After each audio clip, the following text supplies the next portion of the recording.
Alright, we are recording, and this image is of NGC 1672. I just want to, yes. Combination of the Hubble image up top, so visible light, and James Webb Telescope at the bottom, so infrared. Pretty neat, isn't it? I rather like it. Anyway, the topic of this video is thrust mechanisms, and rather than let this be a very long video, talking about all different things, I want to focus down on just the optical thrusters, optical engines that I use in my Catherineverse, so my main science fiction universe. And we can start with Generation 1, which is basically just a big laser pointer. I mean, over there. I think I should just give up hoping that I'm going to get this straight at one point. It's over there. Because, like, to me, I'm looking at the preview and am I right? No, that's that way. Anyhow. But yeah, they're basically just big laser pointers. Because the light does carry with it some momentum, and, well, concentration of momentum. If something is pushed off that way, that means there's an equal amount of momentum pushing that way. Yeah. Light does carry that, and it does also depend on the frequency of light, which will come into play a little later. But, yeah. It's kind of as simple as that. Generation 1, big laser pointer. And there is one critical thing about that, which is that because it is simple, and it's, I'll use this as an example, which, hang on. I'm trying to make it so, I looking at the image here, but I need to see the preview there. So this thing here, let's say that this is, I don't have a laser pointer that I can hold up, but let's say it's this, it's actually, here, let me do that. It's very easy to orient this around.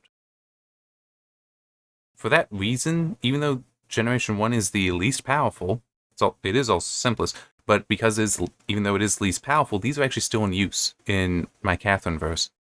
Because they're used as thrusters, as maneuvering thrusters, because, I mean, look at that. I mean, it's so easy to have it point in any direction, just by virtue of the design. Generation 2, that's not so true. So in this case, it is now a hemisphere. You know what? I got something here that may actually kind of sort of work. Little desk ornament thing. It's really not perfect, but it's still, I mean, it's like we got this hemisphere here, and it's actually got a hole down here. I'd need one up top, but anyway, hemisphere.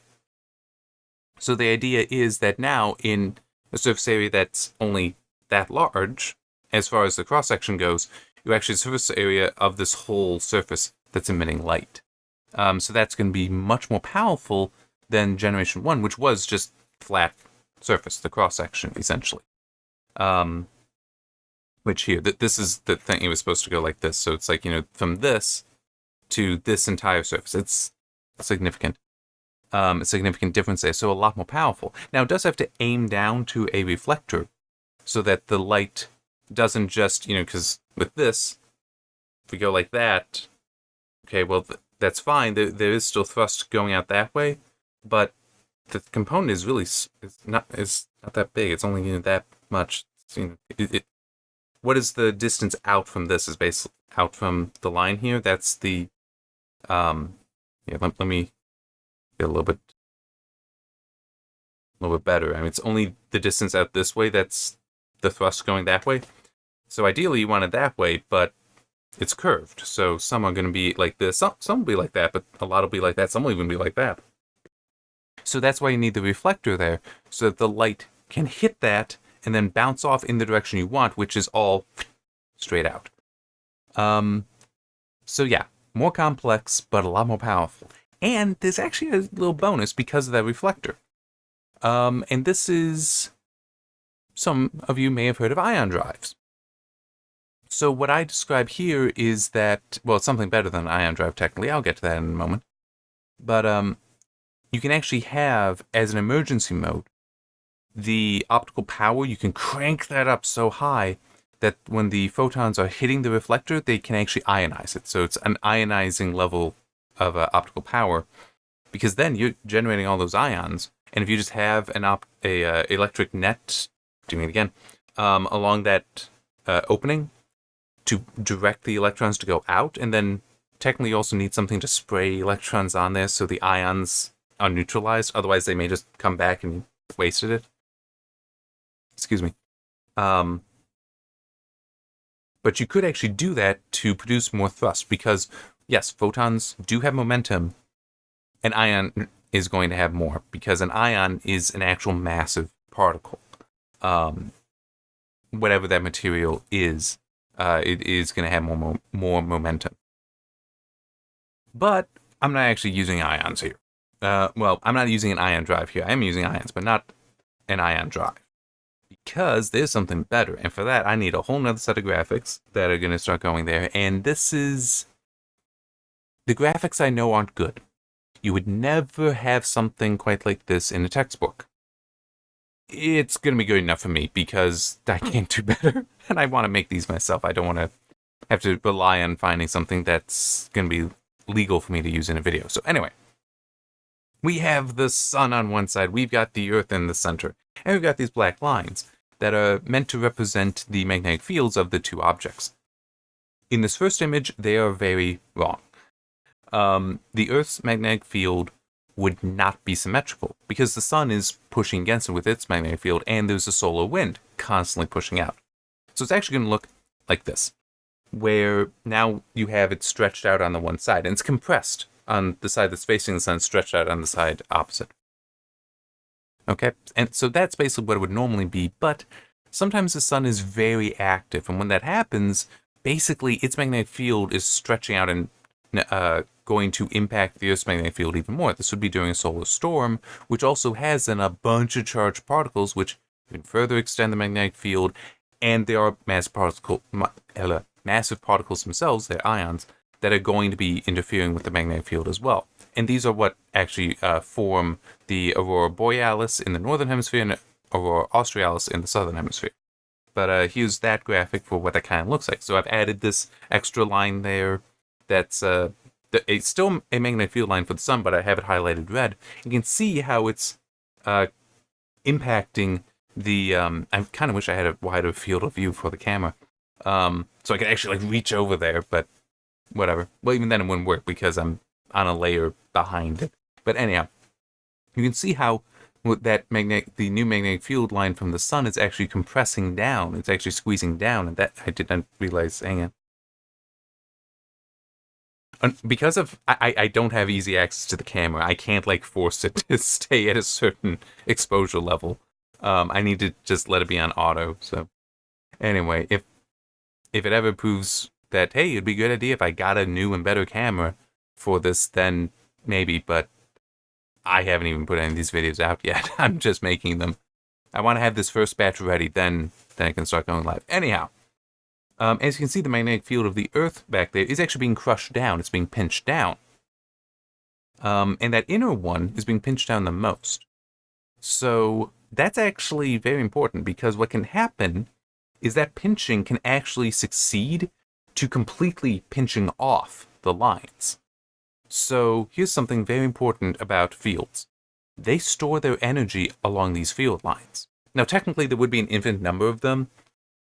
But here, they're just some standard distance apart. But it is still, technically, that is where they hold the energy, and energy is gained or lost, energy changes when something crosses the field lines. That's not specifically relevant for this, I'm just trying to explain a bit about field lines. But it is, field stores its energy on those field lines. So what happens when you pinch it down enough that they actually can cross?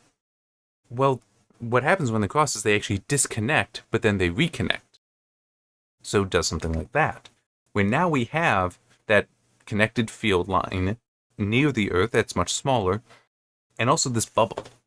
This bubble over there, which, well, my hand is being blocked by the image, I'm certain, but in any case, we have that bubble there. Now, here's where it gets really interesting, because this whole thing is called magnetic reconnection.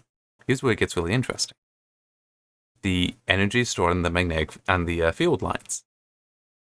That field line is shorter now. So where'd the energy go? That arrow. That bubble gets shot out at huge speeds. And it's actually carrying with it, solar wind has ionized particles. Some of those are captured in the magnetic field, some in that bubble even, and they get shot out away from the Earth at high speed.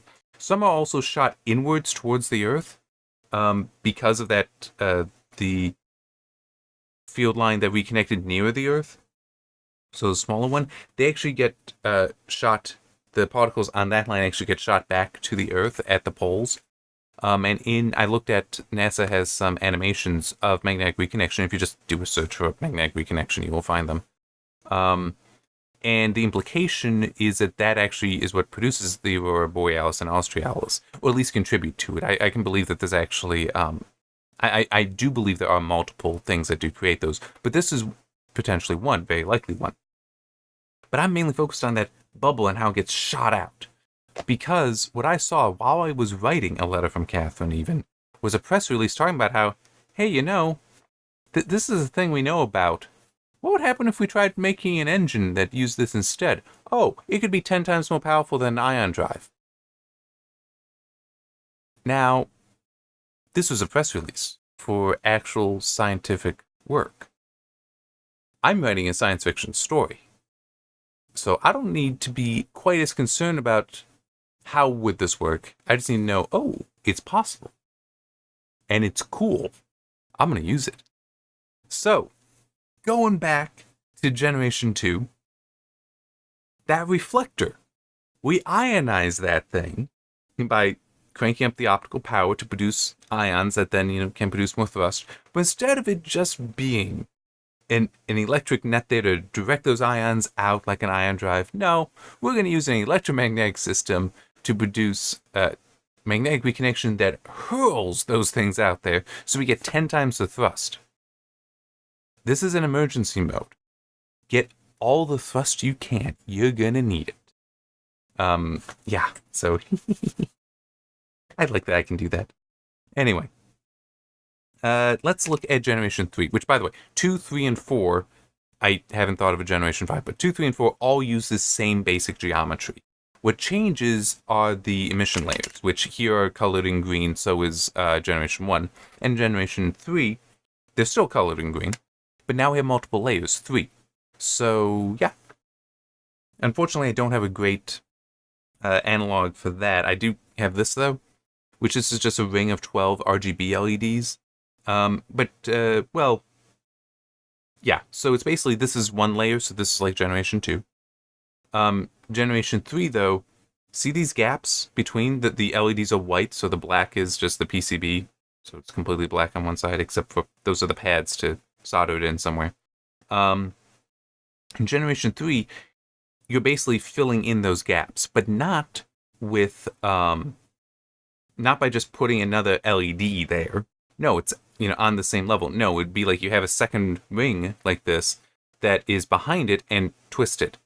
And just turned a little bit so it fits in. That's basically what you're doing here. Though I am, in the graphic, I actually am showing 3 layers there. But that's the idea. Because now from 12 you get 24.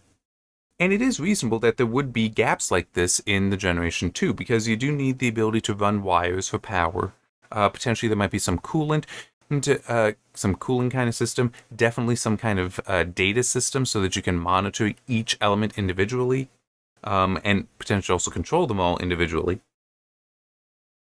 So yeah, it's like you would have those gaps there, and they might be gaps that are, I want to say inert. I'm not sure if that would necessarily be the right term, but basically that if I have them colored green here, let's say they're emitting green light, the electronics that are going between the LEDs, going between the emitters, they might be inert to green, meaning the green light won't interact with it. It'll pass straight through.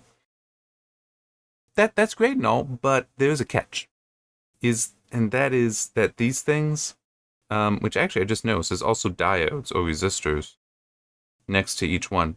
So that would be an example of another electronic that would be with the emitters. But anyway, the catch is that notice these LEDs, they're all opaque. They're not transparent. Yeah, so if you have that second layer there, but it's not perfectly aligned, or maybe you just have one of them off, it's shining its light onto another one, which is going to be a problem because that means that light is being lost. That energy is being lost because it's going to be absorbed one way or another by that other emitter. It's either going to absorb it because it's just blocking it, some of the components will be opaque, or worse, it absorbs it because it interacts with that color light. If it can emit that color light, it typically can also absorb that color light, which means you're going to produce a voltage on there that it might not want. Yeah, you could potentially burn these things out.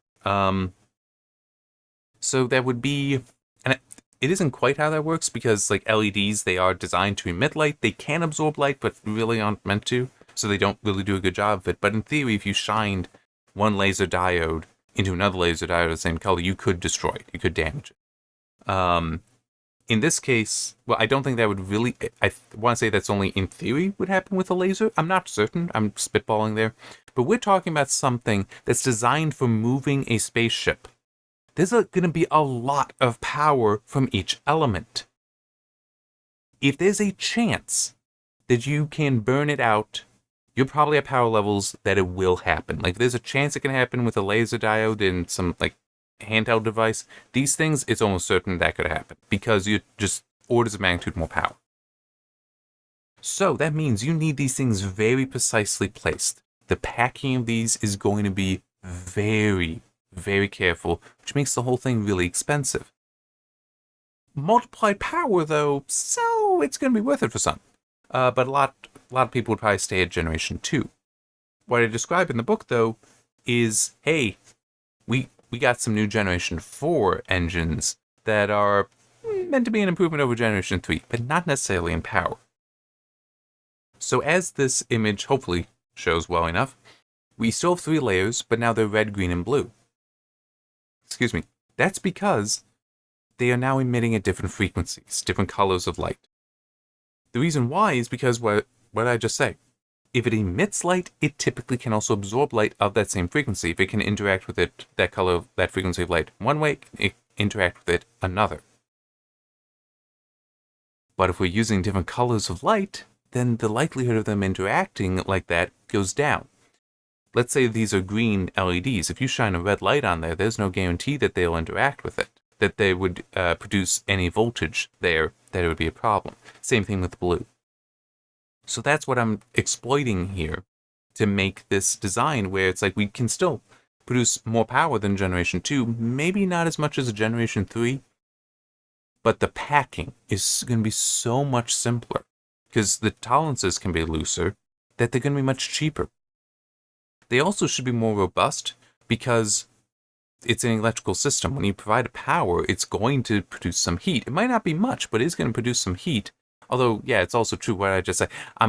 You're pumping in orders of magnitude more power than any LED light you're familiar with around you. So even a little bit of heat, even a little bit of that energy going to heat could still be a lot. And with heating comes expansion, cooling, contraction. So Generation 4 is probably actually going to be more robust against that just because, yeah, if the alignment gets off from that normal use, it's not a problem. So it should actually be cheaper to produce and cheaper to maintain. There is the catch, though, that technically the reflector you would want to be different. You'd want it designed to work with different frequencies, so to use this as as the stand-in for the reflector. This is reflecting some light. I can see reflections on it. What I'm not seeing is any refraction of it, where the light hits and basically, because it's this frequency goes in that direction, this other frequency, so it goes in that direction. I'm not seeing that here, but in theory that can happen. That some of the light would enter and be refracted, and then like bounce off the inner layer and then go out and it ends up at a different direction. So that can be a problem, and you don't want that to happen. So the reflector might be more complex to account for that. But I mean, unless you're running in the emergency mode that's damaging the reflector, that thing's just sitting there. It's passive. So it'll probably last as long as the engine will. Meaning that, yes, it's more expensive, but you're almost certainly never going to have to replace that. There would be some heating of it from the light hitting it, but it probably still would last a very long period of time. Like you would probably have the emitters burning out before that thing would need replacing. So yeah. But yeah, I'm at 20 minutes. I probably don't need to go longer. I'll just add, why did I go with optical thrusters compared to other potential thrust mechanisms? A main one, well, two main reasons I would say are I'm not really familiar with any science fiction that goes with optical engines. So let me be a little novel.